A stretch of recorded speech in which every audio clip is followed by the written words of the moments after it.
Сәлем достар, сендерді бүгінгі ұбт-ға дұрыс дайындауға көмектесетін ашық видео сабағымда көргеніме қуаныштымын. Бүгін біз ұбт-ға қалай тиімді және жылдам дайындалу керектігі жайлы сөйлесетін боламыз.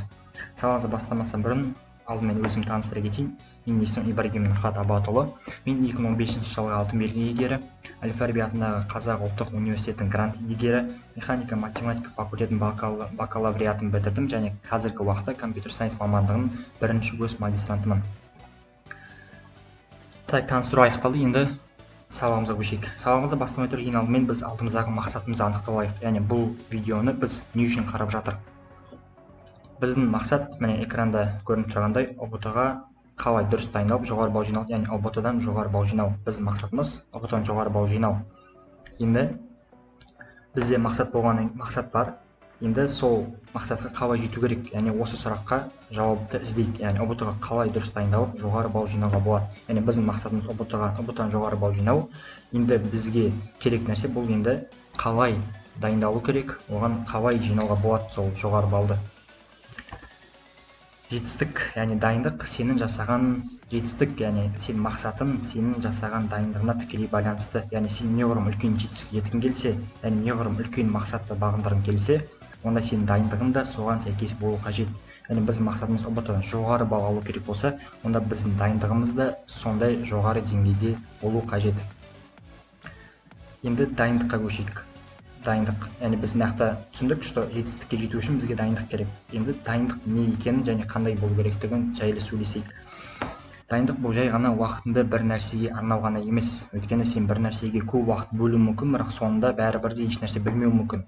Яғни дайындық бұл жай ғана уақытты бөлу емес, бір нәрсеге уақытыңды арнау ғана емес. Дайындық бұл уақытты тиімді түрде арнау. Яғни бір нәрсеге тиімді уақыт арнау, вот міне ол дайындық. Яғни қараңдар. Енді дайындығымыз тиімді болу үшін бізде жоспар болу керек, дайындығымыздың мақсаты болу керек.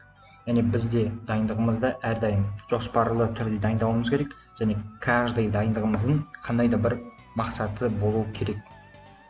Қараңдар, мысалмен түсіндірейік. Мысалы бүгін немесе осы апта мен мат-сау немесе басқа бір пән бойынша өздерің қоясыңдар мына жаққа. Осындай тақырыпты, осындай типтегі сұрақтарға жауап беруді үйренемін. Міне бұл біздің мақсат. Яғни осы сөзді, осы қағиданы өздеріне жазып алсаңдар болады. Яғни каждый дайындық бастамас бұрын, каждый күн болады сендерде, әрбір күн, сол әрбір күнгі дайындықты сендерде қандай да бір мақсат болу керек. Яғни қандай да бір пәнді аласыңдар, және қандай да бір пәннің тақырыбы бойынша осындай сұрақтарға жауап беруді үйренемін. Егер дайындықты осылай түрде жүзеге асыратын болсаңдар, онда сендердің дайындықтарың тиімді болады. Енді қараңдар. Біздің алдымызда ұбт тұр, ол осы ой бізді мазалап, бойымызға қорқыныш ұялатады. Сол үшін біз уайымдағаннан, үлгермеуге қорыққаннан, ойымызға өте үлкен көп тапсырмалар, көп жүктер артып қоямыз. Соның кешен біз өзіміздің қалай оқып жатқанымызға емес, қаншалықты көп оқып жатқанымызға көбірек назар аударамыз. Яғни біз ұбт бар, яғни сол ұбт бізге давление жасап, біздің дайындығымызды сондай бір қорқынышты түрде жүзеге асырады. Яғни біз үлгермеуге қорқып, төмен балл жинау қорқып, біз дайындығымызды көп дайындық жасап, яғни дайындықтың сапасына емес, көбінесе санына назар аударамыз. Ал экранда көріп тұрғаныңыздай, сенің қаншалықты көп оқығаның емес, қалай оқып жатқан маңызды. Сондықтан біз бүгін уақытты қалай тиімді пайдалану керектігі жайлы сөйлесетін боламыз. Бірінші, кішкентай қадаммен қозғалыңдар. Осы қағиданы дәптерлеріне, бір жерлерге, черновиктеріне жазып алсаңдар болады. Яғни бірінші кішкентай қадаммен қозғалыңдар. Ол не деген сөз? Мысалы біздің мақсат ұбт-дан жоғары балл жинау. Бұл ең басты және үлкен мақсат. Бұл мақсатқа біз бірден жете алмаймыз. Қазір мен дұрыстап көрсетейін. Қараңдар, бізде мақсат бар, бұл ұбт. Бұл өте сондай үлкен мақсат, біз оған бірден жете алмаймыз. Ал енді қараңдар, біз ұбт-ны 5 пәнге бөлдік. Яғни ұбт 5 пәннен тұрады. Біз міне уже бізде 5 мақсат бар. Яғни уже 5-ке бөлдік. Үлкен мақсатты ұбт деген 5-ке бөлдік. Уже шамалы кішірейді, дұрыс па? Енді қараңдар, каждый тақырып, каждый пән тақырыптан тұрады. Дұрыс па? Мысалы қандай да бір пәнді аласың, бір пән, оның өзі тақырыптардан жіктеледі. Ал тақырыптың өзі ережелерден, формулалардан, теориялардан тұрады. Яғни қараңдар, сендер бірден ұбт жоғары балл жинау емес, каждый пән бойынша ұбт-да кездесетін тақырыптар бойынша ережелерді, теорияны біліп, сол тақырып бойынша білімдеріңді арттыруға тырысу керексіңдер. Түсінікті? Кішкентай қадаммен қозғалу деген осы. Яғни бірден ұбт-ға секірмей, оны кішкентай қадамдарға бөліп тастау керек. Екіншісі, бір уақытта бір нәрсеге көңіл бөліңдер. Яғни міне қараңдар, сендер бөліп тастадыңдар 5 пәнді тақырыптарға. Енді сендер бір уақытта бірнеше пәнді, бірнеше тақырыпты қарастырмауың керек. Яғни бір уақытта сендер бір нәрсеге көңіл бөлу керексіңдер. Яғни сендер қазір тиімді дайындау үшін бір уақытта бір пәнге және бірнеше тақырыптарға ғана дайындалған дұрыс. Барлығын бірден алу қиындыққа және мотивацияның азаюына алып келеді. Яғни сендер қазір мойындарына бірнеше пәнді, бірнеше тақырыпты бірден алып қойсаңдар, онда ол сендерге бір жағынан қиындық туады, екіншіден қиын болғандықтан мотивацияның азаюына алып келеді. И сендер дайындықтарыңды біраз уақытқа шегертетін боласыңдар мотивацияның азаюына. Сондықтан мотивацияны азайтпау үшін кішкентай қадаммен бір уақытта бір нәрсеге көңіл бөліп дайындалу керек. Түсінікті деп ойлаймын, осыны жазып алсаңдар болады. Екіншісі, бір уақытта бір нәрсеге көңіл бөліңдер. Енді үшіншісі, қателермен жұмыс жасау. Қателермен жұмыс жасау не үшін керек? Қателермен жұмыс жасау сендердің дайындығыңды жақсартуға көмектеседі. Мысалы, егер сенің дайындығың ешқандай жоспарсыз, мақсатсыз болса, сен қай жерде, қандай пәнден, қандай тақырыптан, қандай сұрақтардан аз балл жинап жатқаныңды білмейсің. Өйткені сенің мақсат нақты жоспарың жоқ. И соны келсем, сен дайындыққа көп уақыт жұмсасаң да, сен ұбт-дан жоғары балл жинай алмау мүмкін. Неге? Өйткені сен нақты керек сұрақтарға, нақты керек пәнге дайындала алмайсың. Сен өйткені білмейсің оны. Сондықтан қателермен жұмыс жасау арқылы сен нақты қандай пәннен, қандай сұрақтардан, қандай тақырыптан әлсіз екенін біліп, сол жерге көп көңіл бөлсең, сен уже қысқа уақыттың ішінде ұбт-дан жоғары балл жинауына болады. Яғни қандай сұрақтардан көп қате жіберетінін анықтап, келесіде ол сұрақтарға дұрыс жауап беруге тырысу. Яғни мынандай сұрақ болады кейбір оқушыларда: ұбт-дан қалай жылдам уақытта жоғары балл жинасам болады? Вот өзіңнің қандай сұрақтардан көп қателесетініңді біліп ал, сол сұрақтарға келесіде қателеспейтіндей жағдай жаса, сен келесіде уже жоғарырақ балл аласың. Түсінікті? Яғни қателермен жұмыс жасау ол үшінші қағида. Енді қараңдар, жай бір қосымша ақпарат сендерге. Бұл кез келген нәрсені үйренудің 3 кезеңі бар. Яғни біріншісі ол білім, екінші қабілет, үшінші дағды. Яғни сендер қандай да бір новый нәрсені үйренген кезде ол сендер басында білім ретінде болады. Білім. Потом сол білімді сендер уже практикада қолдана ол жайлап қабілетке айналады. И уже қабілет бара-бара дағдыға айналады. Дағды ол привычка, осы. Өздеріңді байқайтын шығарсыңдар, кейбір сұрақтарға сендер ойланбастан жауап бересіңдер. Вообще прям ойланудың қажеті жоқ, сендерге жауап уже автоматически келеді. Міне бұл сендер сол білім дағды деңгейінде тұр деген сөз. Ал кейбір білімдер, олар шынымен оған ойлану керек, бас қатыру керек, шығару керек. Ол значит сол білім деңгейінде тұр. Яғни сендер өздерінің білімдеріңді қандай деңгейде тұрғандарын анықтасаңдар болады. Яғни неғұрлым сендердің білімдерің қабілет немесе дағды деңгейінде болса, онда соғұрлым сендердің білімдерің жақсы деген сөз. Енді почти қорытындыға жақындап келдік. Бүгінгі сабағымыздың бұл базалық білім, сосын барып қана келесі қадам. Түсінікті? Базалық білім деген не? Мысалға, бір тақырып, бір пәнді алдыңдар. Сол пән бойынша ұбт-да жиі келетін тақырыптар бар. И сендер ең алдымен сол ұбт-да қандай да бір пән бойынша жиі келетін тақырыптар, сол тақырыптар бойынша сендер базалық білімді қалыптастырып алу керексіңдер. Яғни сол каждый тақырып бойынша сұрақтарға дұрыс жауап берсеңдер, сосын барып уже келесі қадамға көшу керек болады. Яғни біздің қазіргі мақсат базалық білімді толық түрде үйреніп алу. Енді қараңдар. Так.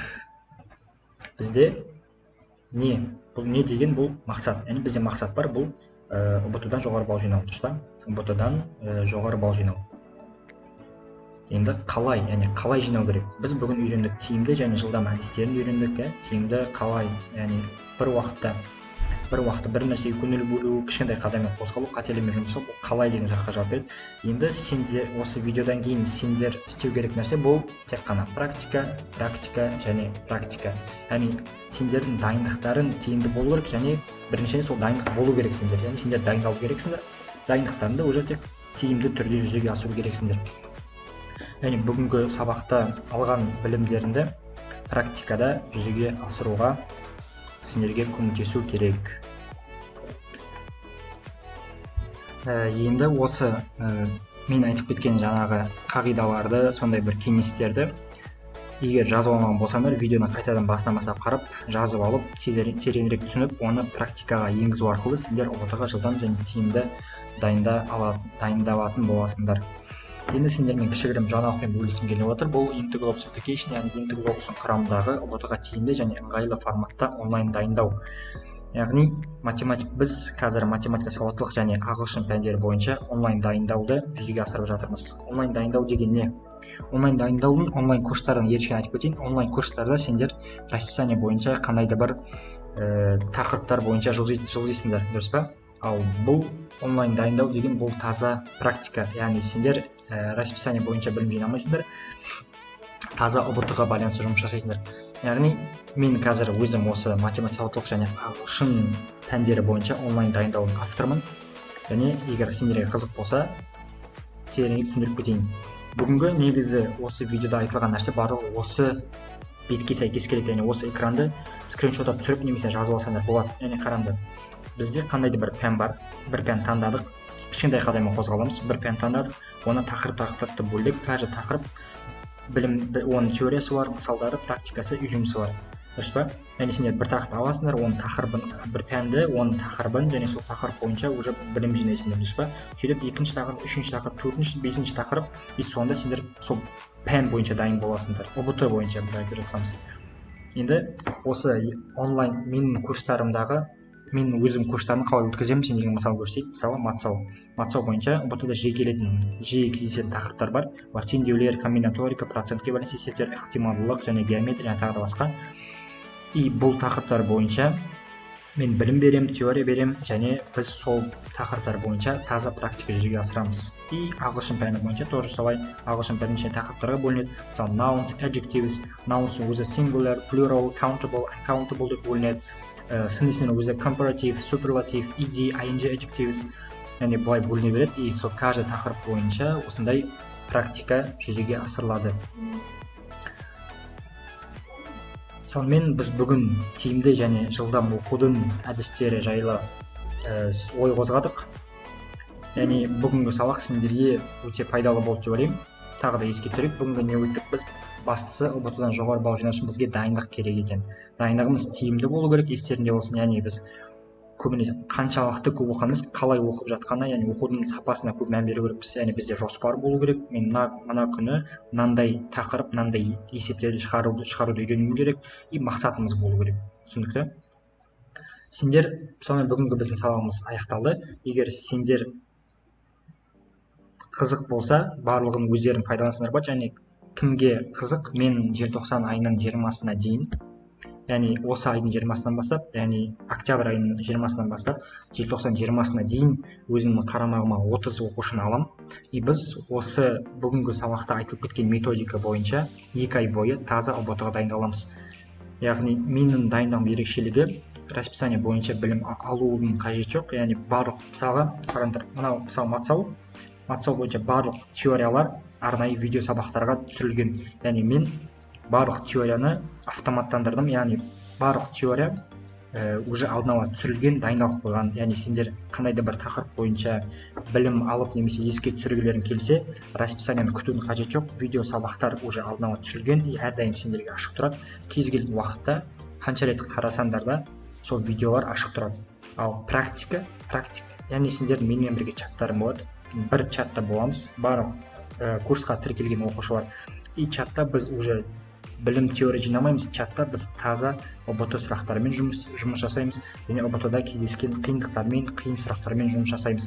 Ал барлық білімді, теорияны сендер арнайы видео сабақтарынан алатын боласыңдар. Сондықтан егер кімге қызық болса, мен есімім Ибрагим Нұрхат, міне менің WhatsApp номерім, қандай да бір сұрақтар осы курс бойынша, сұрақ бойынша, немесе курсқа жазылу үшін осы WhatsApp нөмерге жазуға болады. Сонымен бүгінгі сабақ аяқталды. Сендермен осылай бірге болғаныма қуаныштымын, және барлықтарына ұбт-ға деген дайындықтарында сәттілік тілеймін.